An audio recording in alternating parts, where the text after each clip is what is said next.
I'm Kirk Harnack. On This Week in Radio Tech, we're talking tubes, the glowing kind, and counting down to the National EAS Test. Chris Tarr and Chris Tobin join me for This Week in Radio Tech. Next. Netcasts you love. From people you trust. This is TWiRT. Bandwidth for This Week in Radio Tech is brought to you by CacheFly at CACHEFLY.com.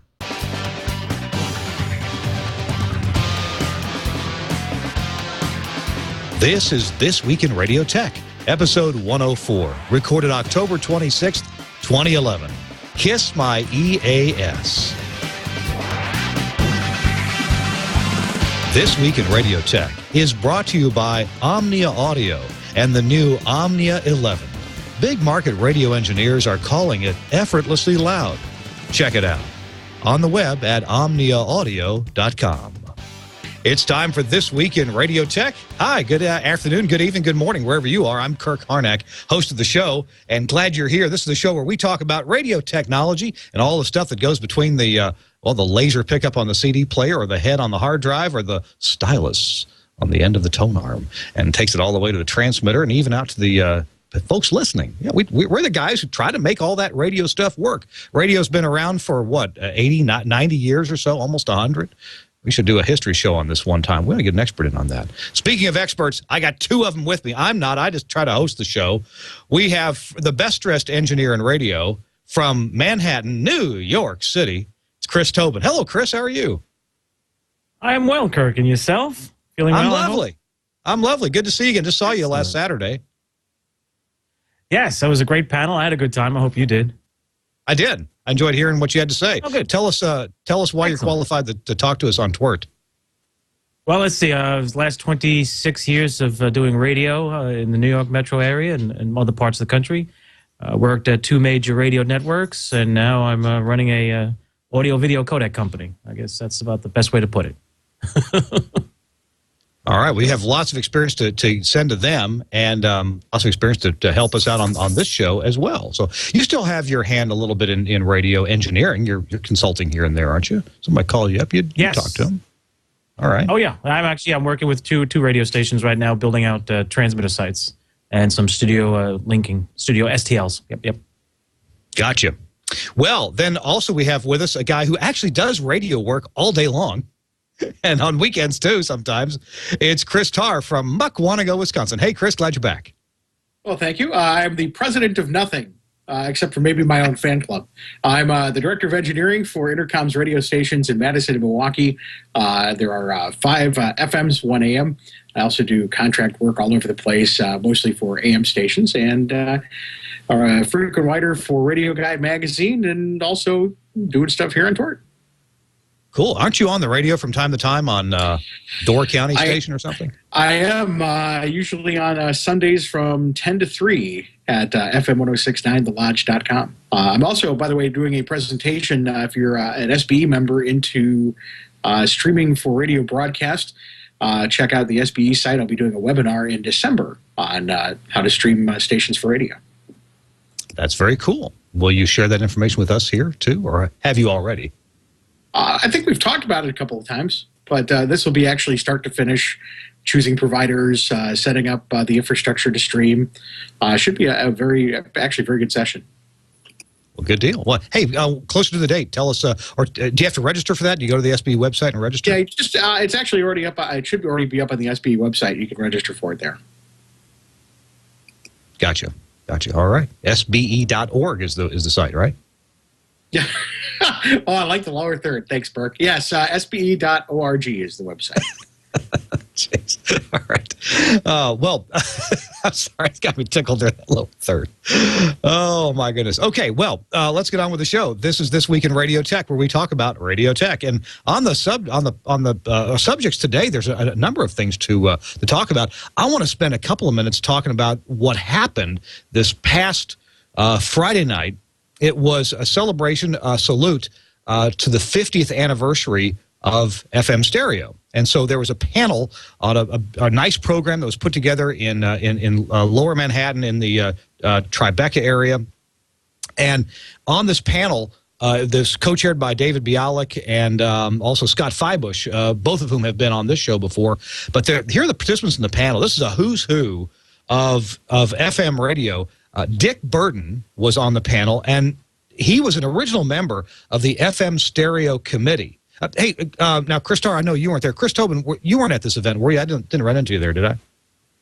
No, I couldn't make the event. I had some family matters. But I heard it was very good. It was a very good event. It was very interesting to hear these guys' stories. Okay, Dick Burton was he was part of the committee, and he was part of the field test guys who were actually stationed in a hotel room checking out FM signals and making measurements and notes on how the different FM systems worked and proving out the one that we use today. Also on the committee, on the panel last Friday night, Frank Foti of Omnia Audio, and Frank wasn't around when the FM was developed, but Frank, who's one of my bosses at Omnia, Frank is promoting this idea, not his idea, he's just promoting an idea that had been around for a while now, and actually making it work, of single sideband FM stereo subcarrier, which helps reduce multipath. Kind of an interesting idea. Also, Richard Mertz of Cavell and Mertz was there. Richard was in the Atlanta area doing a lot of early work, early 70s work in FM stereo. Arno Meyer was on the panel. Now, Arno, this guy's incredible. If you're in broadcasting, you've heard of Bell R modulation monitors. Well, Arno Meyer started Bell R, president of Bell R, and back when FM stereo came along, well, you need a way to transmit it. You also need a way to measure it. Measure what you're transmitting to see if it meets the specs, if it's legal, if your equipment is all adjusted right.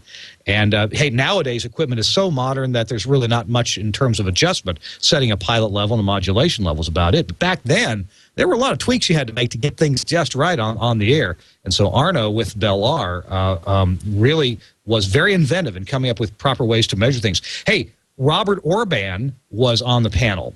And, Robert Orban and Eric Small, who was also on the panel, together they came up with the original Orban Optimod 8000. And that was really an amazing feat of technology, putting the stereo generator and the processor together. So, in fact, Robert Orban and Frank Foti sat right next to each other, gave presentations close to each other, and Robert Orban is going to be a guest on this show coming up in a few weeks. He's also, I believe he might even also be on the Triangulation show, the one that precedes this one. So Robert Orban is in the San Francisco area, going to travel up to the TWiRT network. That's the plan anyway. Skip Peasy, who's also been on the show, was on the panel. Bill Sachs, who's been on the, so many of these guys have been on the show, have been on the panel. And Eric Small, as I mentioned, from Modulation Sciences was on the panel, too. So it was Herb Squire. Couldn't forget Herb Squire from WQXR was also on the panel. Now, what did they talk about? Well, I wish I could recreate it for you. And there may be a video that's going to be put up on the AES.org website. They did videotape and stream live this panel. But there were a lot of stories told about the beginnings of FM stereo. And the one thing that I want to relate, and Tobin, Chris Starr, help me out here, if you will, after I get started with a couple of these things. One of the points made was that the FM stereo standard has outlived, being 50 years old now, has outlived so many other technologies that have come and gone. 8-track tapes, reel-to-reel tapes, cassette tapes, digital compact cassette, right, DCC, quad, right, AM stereo.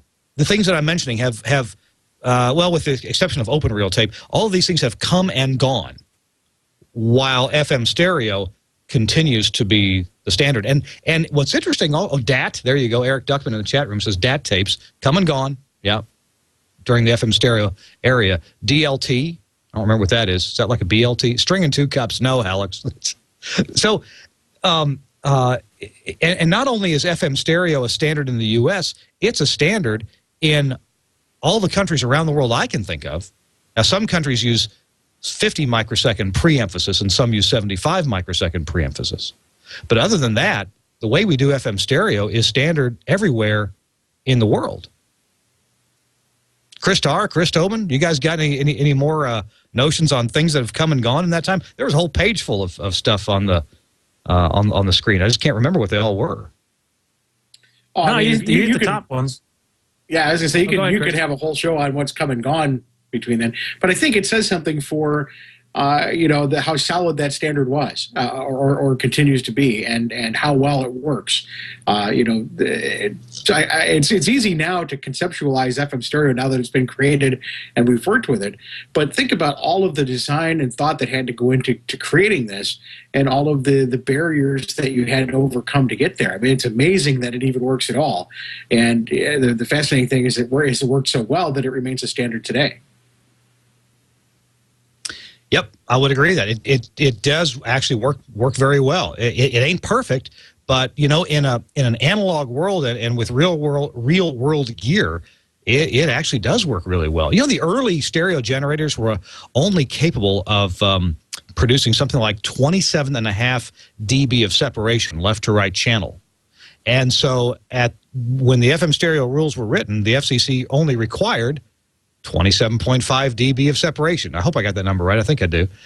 And so it's interesting that the rules were written to match what the technology could do at the time. Now we can do a whole lot better than 27.5 dB of separation. We can now stereo generators built by my employer Omnia and by Orban are mathematically nearly perfect. They're just about as good as they could possibly be. I'm sorry, Chris Tobin, were you going to say something? No, I was just going to say that I was going to agree with Chris that you can pick many topics that have come and gone, many technologies. But the FM stereo definitely has got to be probably the most robust when you think about it and what it has to go through. And even the technology FMX that was being developed to enhance the standard that we still use, that even came and went. So, that's right. So there's been a lot. Yeah. FMX, wasn't that Dolby's idea of how to make a lot of money selling chips to FM stereo manufacturers? Well, actually, let's see. I don't know if Dolby was involved in the first. If I worked at a station that was one of the beta stations for FMX, and it was a company, it was a Broadcast Technology Partners out of Detroit. What the patents? CBS Labs in Stamford, Connecticut was developing the technology. And then they folded, the labs folded, and I think that technology was sold to a company, I want to say BT Partners in Detroit for some reason. I'm not sure why. But they're the ones that went on to continue developing it, and it was almost, I think they were doing DBX on the L-R of the stereo carrier. If memory serves me right. It was a companding system, and it was interesting the way it worked. I mean, it did improve the distance of the stereo signal, but I think the companding was a little too aggressive. So to explain that to our listeners, the idea here was that when you're listening to an FM stereo station at some weaker signal levels, some distance from the transmitter side, you really do suffer a noise penalty when your radio goes to stereo. And I forget how much it is, but it seems like I've heard somewhere as much as a 23 decibel noise penalty on the signal to noise ratio, being mono versus being stereo without a full quieting signal. And so this FMX system, the idea there was to compand the L-R, the stereo difference signal, so that the noise wouldn't always be there. The noise would be masked by the presence of audio. Was that the idea? That's pretty much it in a nutshell. Yeah, absolutely. Yeah, because you got to remember that the left minus right information is fairly weak compared to the left plus right information, so it degrades pretty quickly. Now, of course, what radios do nowadays is most radios, most automotive radios especially, will blend to mono as the signal gets weaker and weaker. Once you get lower and lower, or higher and higher signal noise ratio, or a lower signal level, you'll see these. The stereo pilot light will remain dutifully on, and it'll say stereo, but really you're not anywhere close. It's almost completely mono by the time you get out to, I would say, 40, 50 dBu contours. Yeah. Seems like a lot of those radios too will blend the high frequencies together before they blend the whole thing together. But yeah, the idea there is car manufacturers to get the signals to be less noisy. It seems like FMX was also invented in a day when more listening was done with home stereos, and it seems like probably very little such listening is done nowadays with the ease and cheapness of other sources of music in the home. But in the car, people still seem to want, current items, traffic reports, weather, and to be entertained at the same time while they're moving around. Radio is certainly an easy way to get that. So yeah, I can see where the mobile environment, you want to get that companion or that blending in there together. Hey guys, one of the things that caught my eye in the news in radio world online this week is an article by Mark Persons. And we've had him on the show a few times. We ought to have him back. But Mark's written a beautiful article that if you want to check out, it's on rwonline.com. It's about rebuilding that relic of an AM transmitter. Now, in the very studio where this show is being switched, produced, and sent out of the world, there is a rebuilt AM transmitter. It's a Collins. I want to say it's a Collins 820. D series. It's a 500-watt transmitter that was in the AM broadcast service and was modified and rebuilt by Mike Giroux, famous audio processor maker and audio metering level maker, Mike Giroux, to be an amateur radio amplifier. And so it's there at the new brick TWiRT house where this show is being put together at. Well, and so that's really cool. It's a beautiful piece of rebuilding that was done. Well, this article here about rebuilding an AM transmitter, Mark Persons talks about how to do this and how to get things cleaned up, how to make it easier on yourself, the sweat reduction factor, he calls it. He's got a good example here of a Bauer 707 transmitter. By the way, the Bauer 707, I'm not positive, but I think this transmitter was originally available as a kit or already built if you wanted it. You could build this 1,000-watt transmitter or 500-watt, whatever size you wanted, from a kit. So, Chris Tarr, in your work up there in the Muckwonago, Wisconsin area, you travel the highways and byways there. Are there transmitters there that you've rebuilt or that need to be rebuilt or worth rebuilding? A lot of that depends. Honestly, a lot of it depends on budget. I almost never would recommend rebuilding an older transmitter for broadcast, simply because nowadays transmitters are so much more energy efficient, and the audio quality is better. You can modulate them harder, so you get better coverage. In most cases, and then they've also gotten a lot cheaper too. For example, 1 kilowatt Nautel transmitter, $14,000, which as far as transmitters go, pretty inexpensive. But having said that, now, a lot of times those older transmitters make great backups. For example, I've got a 1957 RCA BTA 5T, which I've gone through several times with rebuilding projects. Works fantastically. A Bauer, I agree. You were talking about the Sparta Bauer, the 707. I've worked on those before. So there's another site that I have that I consult for that has an old Collins Power Rock. So a lot of those transmitters are great for backups, and I certainly would recommend doing that. They're great in those roles because they handle lightning well, and they're usually pretty sturdy when they're working. They just nowadays though, for continuous duty, I really don't recommend them. But they all really do with the proper audio and the proper care and feeding. They sound pretty good and they work well. Hey, Mark Persons makes the point in this article. He says solid-state transmitters need to see a 50-ohm load with little reactance in order to run properly. Old tube transmitters can run into a coat hanger, as many veteran engineers would say. So if the AM antenna is misbehaving, well, a tube transmitter can be your savior while antenna repairs are made. So, Chris Tobin, in your part of the world there where you have, look, I always think of the New York area as just having the most luxurious of everything, and everything just always works right. You got budgets to cover any kind of problem. But I guess my misconceptions come to light here. You have to do emergency work there, and sometimes a tube transmitter could be helpful, could it not? Absolutely. Several places I've worked at, we had backup transmitters that were tubes, and on many occasions when the antenna system's impedance varied from 50 ohms J0 to something very odd, the solid-state transmitters that were the primaries would fall back or shut off, and we went to the tube backups. And I also worked with some folks that like to say that the tube transmitters were a nice high-pot tester for your antenna system if you're having problems. You could modulate those transmitters quite highly, and you could pop those components in the antenna system that were faulty, and there you go. So those are two uses for a tube transmitter. Yes, I've done it a couple of times. Not the high pot testing, just the run the tube transmitter into the antenna system that was somewhat not exactly 50 ohms J0. Can you still get proper tubes for these things? Mark Persons makes an example of a transmitter using the 833A tubes, and the picture he's got in here shows the Amperex brand. I don't know where you get these things nowadays. Are they all Russian or Chinese made? Are those any good? You guys got any experience with that? You can usually pick up those. Go ahead. Oh, sorry. I was going to say, over the years, I've used the Russian tube replacements that were on the market. They worked pretty well. And you can still find some of these things around. Go ahead, Chris.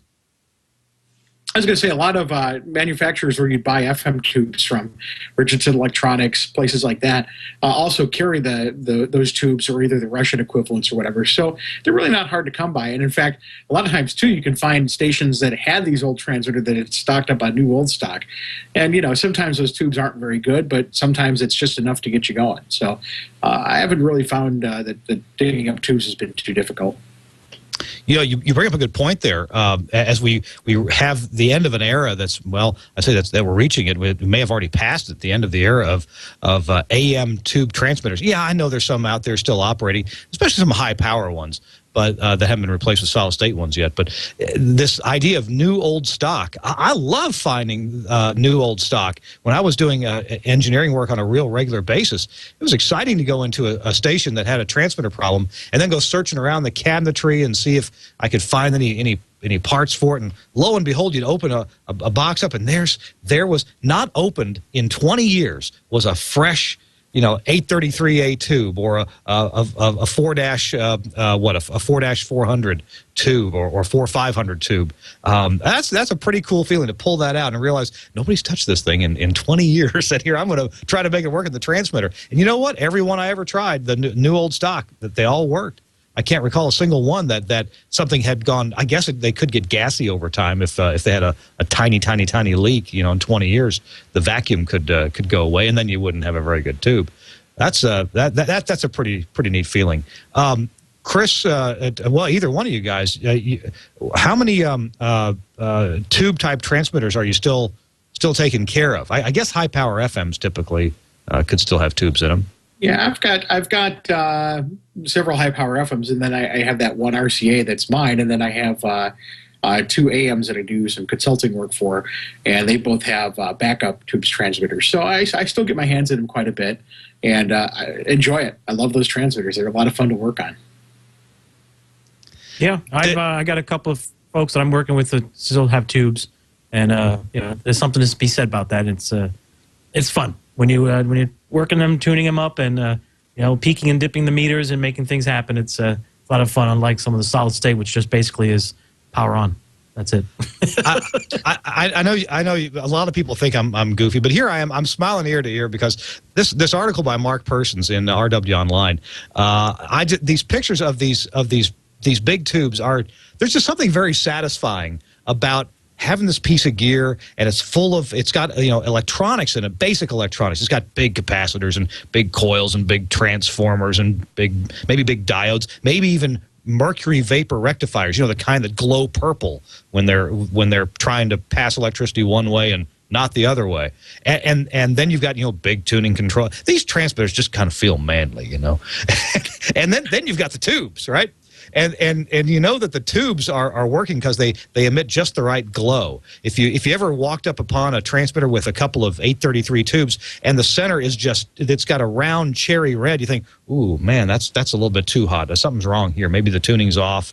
Maybe the load is bad. Maybe we're trying to modulate too much. It's always fun because you turn the lights out and the things are still glowing so beautifully. There's something, I don't know, strangely engineeringly romantic about a glowing tube transmitter. Well, and especially with AM, when you got the nice big coils, they start to sing with the modulation. Oh yeah, that kind of thing. It's pretty romantic, and you're right. I mean, those transmitters were built like tanks. I mean, these things were built to last, and that's why a lot of them still run today. I think probably the primary reason for their, a lot of these retiring are either you can't find anybody who knows how to fix them, or it does finally, something breaks and it just is cost prohibitive to fix. But, keep them alive while you can. And Chris is right. I saved mine. I've had plenty of instances where I've had towerizing and things like that where, my last resort was just putting the RCA transmitter back on, and you could load it into a wet noodle and it would work. Yeah. Oh, absolutely. That's like the grounded grid FM transmitters. Grounded grids would go into anything, dead short practically. Yeah. There was a AM transmitter I used to work on many years ago that had I think it was the A33 tubes, and in the plate section that was actually had these fins that when the tube heated up internally, they'd rise a little bit. It was I believe it was the A33As. It was a certain brand, certain type, and it was always fun to watch that from the backup standby transmitter. You turn it on, fire it up, and as Chris pointed out, you hear the coil start to sing with the audio, and then the tube starts to glow, just a little cherry, that little amber color, and then the fins would just open up, and you can see inside and see the cathode and the grid and everything else of the tube. Of course, if you went too far, then it got a little ugly. But yeah, there's something magical about it. You're right, Kirk. When you work on these things, RF is still magical no matter how you look at it. And the AM transmitters, I think, were the best. And there's always that smell, Bakelite and the other things that come out of a transmitter. The older transmitters. Sometimes, if the smell is a mouse giving up its last bit of moisture on the top of a plate transformer, well, that smell wasn't always so good. Oh, I know. I've spent a lot of time cleaning mouse trailings out of Why do mice like transmitters so much? Is it just the warmth? Is it the risky lifestyle? Both. I don't know mice to be huge risk takers, but I do know that those transmitters are often nice and warm, and there's plenty of big openings for them to get in and out of. So. Yeah, and not so much with today's modern rack-mounted solid-state transmitters. Somebody said, "Hey, old tubes sing, transistors just fail." Yeah, true. Yeah, I could agree with that. Hey, we're going to take a break here and tell you about our sponsor. When we come back, we've got a little bit more news on the upcoming EAS, the National EAS Test. So hang on for that. And we'll also, if we need to take a couple of questions from the chat room, that's fine too. Next week on This Week in Radio Tech, our guest is Bob Holowenko to talk about some of the ways to get interesting services from your phone company that will really help yourself from an IP audio point of view, getting good services like voice over IP, getting these things to be reliable like they can be and like they should be if you just do it right. So be sure you tune in next week for This Week in Radio Tech, and Bob Holowenko is our guest.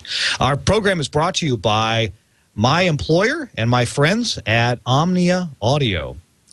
There's a new product from Omnia Audio that's pretty interesting. It's the Omnia FXE. This is file-based audio processing, the Omnia FXE. I'm going to tell you about a couple of products and their status right now, but FXE is pretty interesting. If you produce podcasts, if you produce any kind of audio that once you produce it all, maybe you're ingesting audio that's at varying levels and you'd want to get it all to be at the right levels. Well, Omnia FXE is a file-based audio processor. You can do it from a command line. You can have the program watch a folder. When a new file comes in that folder, it can grab that file, process it, and put it back out. And you get set the processing. There's presets in Omnia FXE, and you can also adjust those presets. Omnia FXE is being used by a couple of the world's largest online music services. And they're using it to very good effect. They have to ingest a lot of new material, whether it's interviews or whether it's live performances or just the songs as issued by the record companies. They want to get all these songs processed similarly so they play back at consistent levels over their web stream. So Omnia FXE is a good way to do that. You can also drag and drop files into its user interface if you just want to do occasionally that sort of thing. The other thing I want to mention to you is, hey, Omnia 11. A lot of you have Omnia 11 processors now, and a lot of you have them on order. I know because we have a backlog right now. There are some new presets available for Omnia 11 for news and talk and sports. Cornelius Gould, Corny, Frank Foti, Mark Manolio, and Rob Dye have all gotten together and come up with these presets specifically intended for FM news, talk, and sports stations. So if you are one of those, You're going to want to check those presets out at the omniaaudio.com website. And finally, if you go to omniaudio.com, you might notice something on the front page. There's a countdown clock. And right now, it's counting down 16 days, 3 hours, 28 minutes, and 43 seconds. If you're listening to this podcast later on or watching it later on, the clock probably has a little bit less time than that. It's counting down to the end, although it hasn't started yet, the end of a very interesting promotion. And can't tell you anything more about it. You can click on that all you want to, and it'll just take you to a page that doesn't tell you much. Can't wait, can you? So I want you to keep your eye on that. And come November 1st, there'll be an interesting announcement there. So check it out. Our show, again, brought to you by Omnia Audio at omniaaudio.com. Oh, yeah, and one more thing. Leif Clayson is in country. He's in the U.S., and he's taking the new Omnia 9 to a few beta stations and making sure everything is ship-shape before we ship the first ones. So big shout-out to Leif Clayson. Glad you're here, and he'll be in the U.S. for another couple of weeks until he heads back home to Thailand. All right, let's continue on with This Week in Radio Tech. Thanks again to Omnia Audio for being our sponsor on the show. All right, guys. We're going to get to EAS, but first, another Radio World online article says this is definitely a major win for the entire radio industry. The decision by an examiner at the U.S. Patent and Trademark Office in the radio automation patent dispute has industry observers optimistic about the ultimate outcome for broadcasters. I think a lot of us thought it would go this way anyway. At least we hoped it would. As Radio World reported, the examiner has rejected many of the key claims in the patents. Mission Abstract Data had sued several of the largest broadcast groups for patent infringement involving hard disk automation technology. But an ex parte patent reexamination request by Broadcast Electronics, that's a radio automation supplier, they weren't named in the original patent infringement lawsuit, has led to the latest development. So there's more information on this on the Radio World website at rwonline.com. And of course, this is great. This was such a distraction for so many people. This patent claims that if you're that it's a patent on moving songs around on a network so they could be played back on the air. And we have a lot of opinions about how crazy some patents are. By the way, the article does go on here. They searched out everyone, collected the data, and crafted the challenge to the patents. It's a good thing that they were so thorough, as it turned out that Arrakis Digilink was the only indisputable prior art. How about that? Arrakis Digilink, the only indisputable prior art. The industry owes BE, who did a lot of this research, a debt of gratitude for their personal and corporate sacrifice on all of our behalf. That's according to Mike Palmer of Arrakis. Chris, did I hear you about to say something? Sorry. I'm not sure which one, but I'm sorry. I can say that. Yeah. But I can say the Arrakis Digilink is true because when I was at ABC, we were doing many various things. I guess you'd call them time shifting now. But that conversation came up a couple of times about prior work and patents, and they were one of the folks I remember hearing about. So yeah, it's been around a while. Turns out there's a Arrakis Digilink audio manual, a manual for one of their workstations dated 1992, where this same kind of activity was going on. So I'll be glad to quit talking about this issue. It's such a distraction, and I don't know, a pox on patent trolls. Okay, if you think you've really got a case, fine, but this is one where most people in the broadcast industry thought, no, this is not something that should be pursued. There was prior art prior to this patent. And does that mean the U.S. Patent and Trademark Office makes mistakes? Yeah, I think it does. Should we stop patenting things like that? Well, that's up for debate. Mr. Tar, you got a thought about that? Well, there was a great, if you go to my website, broadcastengineering.info, there's a great conversation about that, including a link to I believe it was a PBS investigation on it. And what it boils down to is this company existed solely to find a patent that they thought they could make money off of. So, no, I know it's a shocked. surprise. I'm surprised. shocked. But it's funny because you look at their site and they talk about how they're on this mission to, hard drive automation had changed the industry, and they don't know what they're talking about. They just basically had a bunch of lawyers find these things, and there's one company that bought up all of these libraries of patents. It's all they do, and then they look through them and see what's out there that might be able to work, and then they sell them off to these companies who then try to implement them. So, it really was. It was obvious that it was somebody who had no clue how the industry worked or any idea about the history of the industry, because it never really should have even gotten this far. So I'm just glad it's going away. It should have. All right, hey, Chris Starr, There's gambling going on here. Yeah, I'm shocked. Shocked. This company was only Here paid you're for the winning, purpose. sir. Yeah. Okay. Hey, Chris Tar, I think you may have mentioned earlier that you had some information about there's some new information about this national test and a pamphlet, a manual, something that we have to now get. A few things. Actually, the FCC announced 2 initiatives yesterday, and you can go to the FCC's website. I'm going to look down for a second here to look at it. I have it written down. fcc.gov/nationwide EAS test, all one word. And what you want to do there, if you're the responsible party, is they have a new handbook that is to be used only on the day of the National EAS test. It looks just like the other EAS handbook, but it supersedes it for that one day. And if you know about the posting rules, you must have that booklet posted into your control point. But it's only active for that day.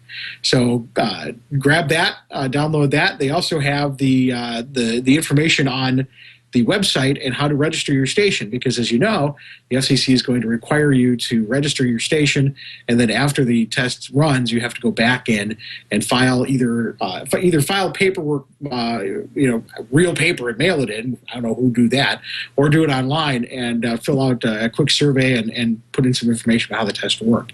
But those are some things we've been waiting on to get kind of clarified by the FCC, and they've done so now. So be sure to download that and print out that booklet from the FCC website and post that at your control point, and also familiarize yourself with the website. And there's already a place there to enter in preliminary information, including the location of your station and some contact information and things like that. So also, if you haven't also done that, if you have a Sage Digital NDEC, actually all the different EAS encoders have bulletins on their websites about what to do to prepare for the test, but there's one in particular with the Sage NDEC that's very important to read about audio levels. So if you haven't yet, you really got to start thinking about this, because although most devices will pass the EAS, the National Emergency, the EAN, automatically, there are some caveats, and you just want to make sure that you're ready to go, because you probably don't want to be the one that doesn't pass the test. Although I have heard through the grapevine that the FCC will not be handing out fines, but I wouldn't want to test that out. But you may have to stay after school. Yeah. But it'll be interesting to see. One of the things they're talking about, the Sage, the digital NDEC, is that there was an issue with levels in this version of the firmware where apparently the input levels can be so loud that it superimposes itself onto the playback that's happening in real time. So you've got the audio that's coming down, then the 6 seconds or whatever ahead of audio that's being fed into the box at the same time, and it goes into this loop, this feedback loop, which causes the audio to degrade. And so you very much want to check the website to take care of that. It's pretty easy to fix. It's just adjusting your input levels. This thing is about 23 pages long. 23rd page, 22nd, 2 of the pages are just for notes. So, yeah, it's worth downloading. If you go to that webpage that Burke was showing on the screen, what was it, fcc.gov/ what was it, Chris Starr? I have to look down at my notes again. It is Nationwide EAS Test, all one word. Gotcha. And as soon as you go to that URL, it switches you to a different one, but the one that you mentioned is the easy one to remember. Right. And another thing that some people, surprisingly, I guess I would say surprising, because it's kind of confusing, that some engineers haven't quite grasped yet, is that every other test that you run on an encoder is store and forward. So the alert comes in, it gets recorded into the memory of the box. When the alert is over, it's then rebroadcast from your box. this is the only type of alert that will actually be real time, that will not be stored forward. As soon as the test comes in, it starts and the audio channel opens, and that audio channel is live, and it's live all through the chain from where the audio starts to all of the entry points to you. So that's one of the interesting things about these tests, and one of the reasons they want to go more than 2 minutes, because most boxes have a 2-minute record limit, and they want to make sure that in this situation, when you're not recording, that it doesn't just automatically time out after 2 minutes. So it's another thing to kind of think about, that you can't, and this isn't one of those things you can record and play back later. It will be done in real time. You know, I think that's important because most of the time the text of a test or even an actual emergency you can spit that out. You can say that in under 2 minutes. But I don't care who the president is; he might talk for more than 2 minutes. Right, yeah. And that was the point. Is we want to make sure that these boxes do what they say. And there's also, if you haven't seen it yet, by the way, before I forget, there is a great, and I'll have to see if I can find the link and post it up. Barry Thomas posted a great YouTube video that actually simulated that.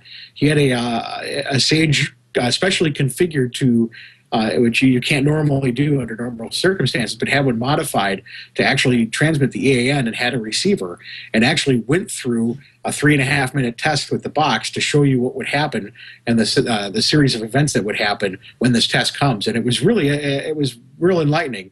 You could see exactly how the boxes acted and how they were, how they worked and interacted together for this live test. And he recorded all that, put it up on YouTube. Yeah, it's pretty cool. Actually, we had that on the show last week, so I'm glad you brought it up. Remind people to go to YouTube and have a look at it. I said we'd put the link up. You know what? I think I probably failed to do that. But I'm sure if you search EAS test on YouTube, you'll find that video. We actually watched it here on the show, a couple minutes worth of it. But thanks for bringing that to our attention again. Okay. Chris Tobin in the New York area. You think this is going to go pretty well? I think so. Folks here in New York have been practicing, checking everything, reviewing procedures. Like I said, I think in last week or week before when we talked about the EAS, here in New York City, the broadcasters have been very proactive at working with both local government and amongst ourselves. And we've got the system really humming along, if you will. So I think this test should actually go without a hitch. Boxes will turn on. I'm just curious about stations that are automated, that don't have anybody on site and are participating in EAS, and curious how that's going to roll out. What we're going to hear from the reports after the tests are done. But here's the other thing is that non-participating stations still have to do this. So that'll be interesting to see as well. In the past, the rules state that in a state of emergency, non-participating stations should shut down, but that the exemption to that is EAN. So there is also a notice that stations that normally wouldn't do that must do it. They must carry the EAN, because that's, even if you're not participating, you are required to do that. So it'll be interesting to see how many of those work, because you never really test those. So it'll be interesting to see how those perform. Looks like this manual speaks to that on page 16, but maybe we're reading different things here, Chris Tarr. This says for manual operation that you can transmit the following. It includes, this is a nationwide test. During this test, most television providers, this is, insert station name, we will be discontinuing programming for the duration of the test. Our programming will resume at the end of the test in about 3 minutes. So what does that mean? And are you sure that's the manual for that day and not the standard manual? I'm pretty certain that I read that the. I have to double check on that. I guess we read different things. Yeah, this is the handbook for November 9th, 2011. And this says for non-participating stations. It's on page 16. So, well, there's a point of lack of clarity. Huh. Yeah, I'll have to look at that. For some reason, I saw that in an email today where in fact, I'm going to look at it now and see if I can find where I have my notes. I think we should just run War of the Worlds for 3 minutes. Yeah, well, there you go. There you go. Yeah, the solution. Well, there's this news story on Radio World Online, rwonline.com. I know I keep referencing them because they are a great source of information. Here you go. If you go to this article at rwonline.com, it's called Online EAS Test Report Form, now available. There is a link at the bottom to the reporting forms and to the manual that Chris has been mentioning that you can download. It's just a PDF, so easy to print out. and put at the points of EAS remote control. So there you go. Cool. All right. Chris Tarr, did you have anything else this week that was on your mind? We didn't get to talk much before the show about setting up what all of our topics were on the show. Did you have something else in mind? Well, I mean, that's all I've been working on is the EAS stuff. That has pretty much been my life the past few days, because you can't underestimate how important this is, and like it or not like it, it's here, and it's not too many days away. So, and especially in a situation like where I'm doing consulting work for other stations, I'm kind of their engineer. So I also have to worry about them and making sure that they're set up as well. Gotcha. And all right. And you still in this test, you still have to make sure HD2 and 3 interrupts as well, correct? Oh, do you? Huh. Yes, you do. You absolutely do. So. If you haven't, you should have been doing that already. Like I have mine slaved to the master channel, which is really how you're supposed to do it. So I actually have an interrupt box that whenever the audio, whenever the alert gets fired on my EAS box, it automatically interrupts the audio on HD2 and plays the alert through. I only say that because we've been talking. The articles I've read, people I've talked with, HD2 and 3 never came up in the conversation. And I know at my last job, we were very, very particular about those things and always reminding internally what to do with that whenever we did any of the tests. And I just realized, listening to our conversations, we never mentioned it. So, HD2 and 3 is definitely part of the equation for November 9th. This is another subject that I will be glad when it's over. I realize we all have to be prepared, and we hope the test goes off properly, and we get the White House's message on the air, and that way we can show. It'd be a good learning experience to see where the system fails. And that's kind of where I'm at with it. It is a big pain, and it's frustrating, and it's all these things, but I really am. The curiosity has gotten the best of me on, will this actually work? Because this is exactly what it was designed for, and we actually have never tested it to see if it would actually do it. So I am curious to see how it all turned out. Why do you think we've never done this level of test before? A nationwide EAN, emergency activate. Well, yeah. What's EAN stand for? Emergency something. I don't know. This is the problem, isn't it? But I think we haven't done it for this reason, because it takes a lot of coordination, and you are talking about interrupting your programming of every radio station in the country, and typically the FCC has kind of been not wanting to get into that, about running controlling what goes on the air. So I think it's been very sensitive, and there was a lot of pushback even for just this. But I do think that if this goes smoothly, I do think that it's not out of the realm of possibility that we'll see this happen again in a couple of years. Yeah. Do we all long for the days of Conelrad?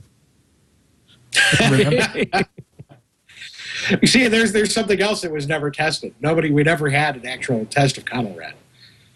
Now stations did test the frequency switching part, didn't they? Or did they? I would have thought so.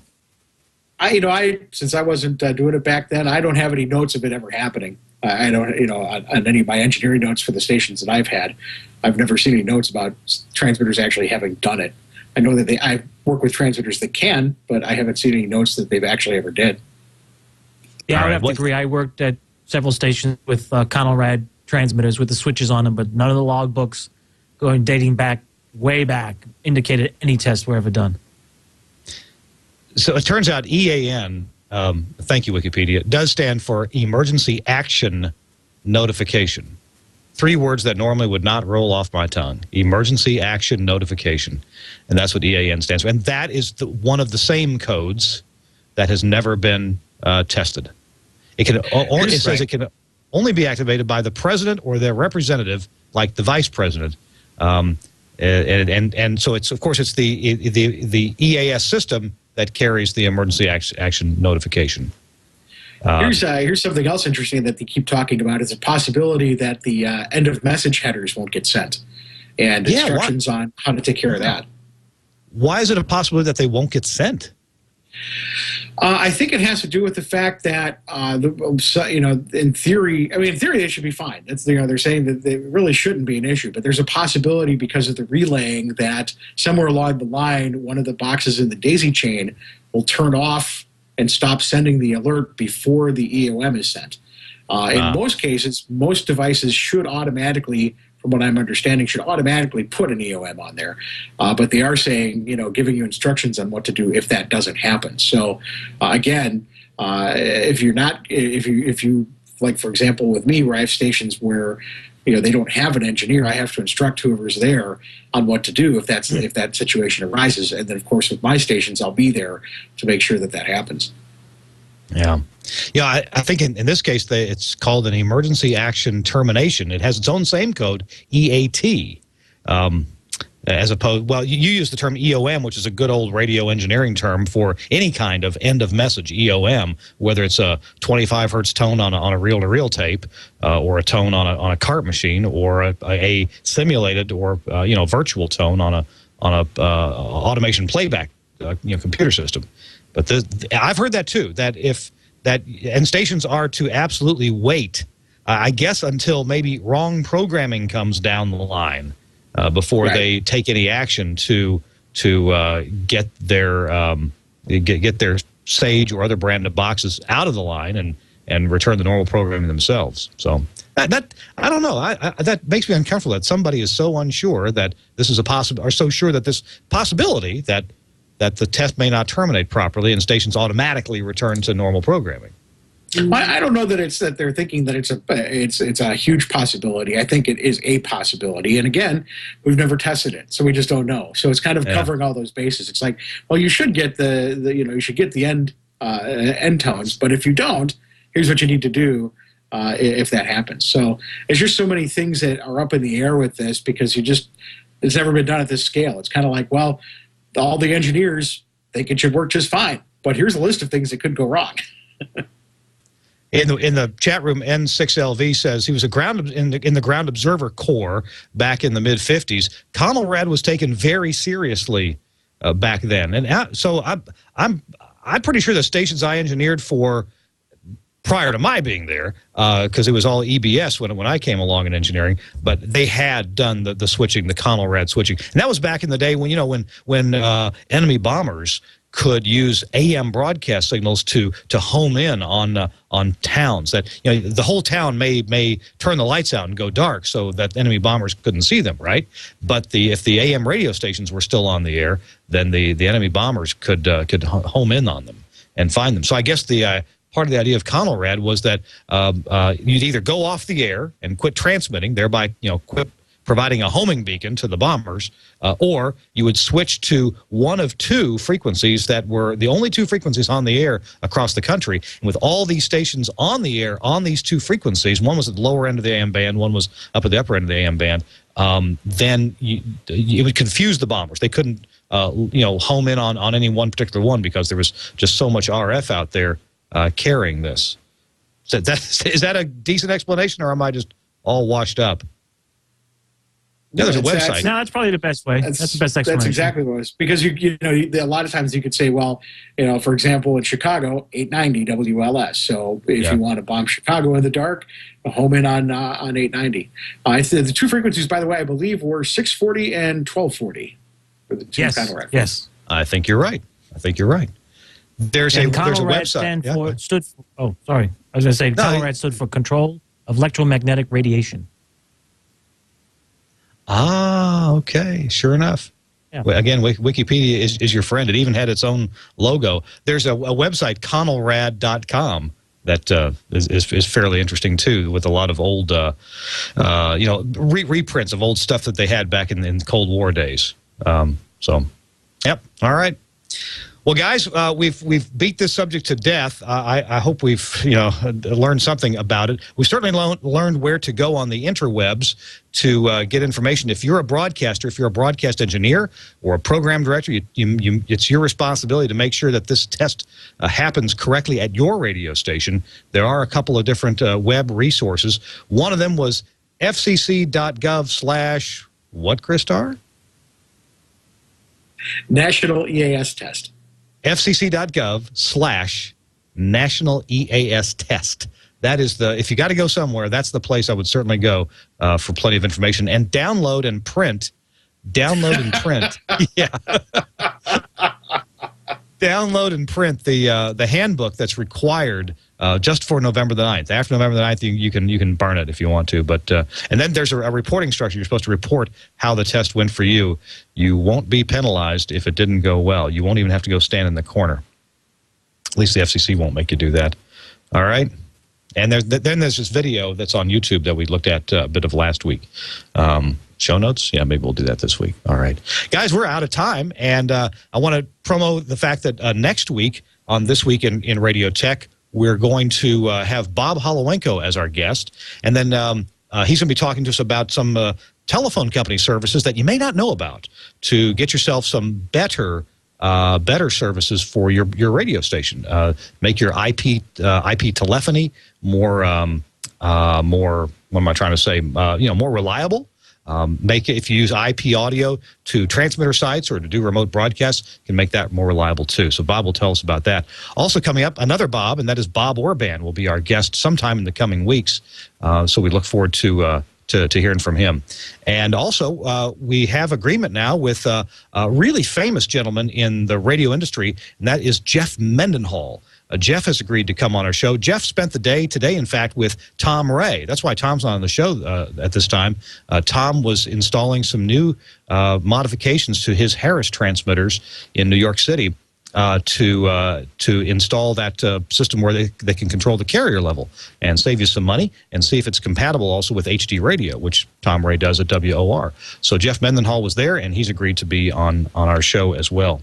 All right, it's time to pick a winner for our giveaway here. We're giving away an Omnia AXE license. This is software that you run on a PC, runs under Windows as a service, so it's pretty reliable. It just sits there and runs on some utility PC. It will take in audio from any Windows recognized source. It will process that with Omnia audio processing and then encode it into an MP3 or AAC stream of your choosing. Oh, and then sweet. And then you've got a stream to listen to. You can stream to a Shoutcast server from there. You can stream that to one of the common service providers, Stream Guys or Live 365 or those kind of things. So what I need, let's see, how about Mr. Tobin? If you would close your eyes, shake your head, and think of a number from 1 to 12, we'll there you go. All right, give me the number, Mr. Tobin. That's enough shaking. 9. Hang on. 1, 2, 3, 4, 5, 6, 7, 8. Okay, we have a winner. And the winner is at Stryker Audio. At Stryker Audio. I will be contacting you later on this evening. And you have won. You scored yourself an Omnia AXE license. So thanks a lot, Stryker Audio. And thanks to everyone who retweeted the beginning of the show. Appreciate it very much. Hey, we got to go. Burke in Petaluma, California. Thank you so much for producing our show and putting up with our zaniness and so forth. You there, Burke? Thank you. Thank you, Burke. Appreciate you. Thanks to our thanks to our I assume he's there. We're on the air. Also, thanks to our sponsor this week in Radio Tech, Omnia Audio. This week, check out the website at omniaaudio.com and check out that countdown. It's going to get interesting come November 1. Also, thanks to Chris Tarr from Muckwonago, Wisconsin. Appreciate you, Chris. Thanks for having me. I enjoyed it. Thank you. We enjoy being had. And also thanks to Chris Tobin from New York City. Appreciate seeing you today, Chris. My pleasure. My pleasure. Good night, everyone. Good day. All right. We'll see y'all next week on This Week in Radio Tech. Bye-bye.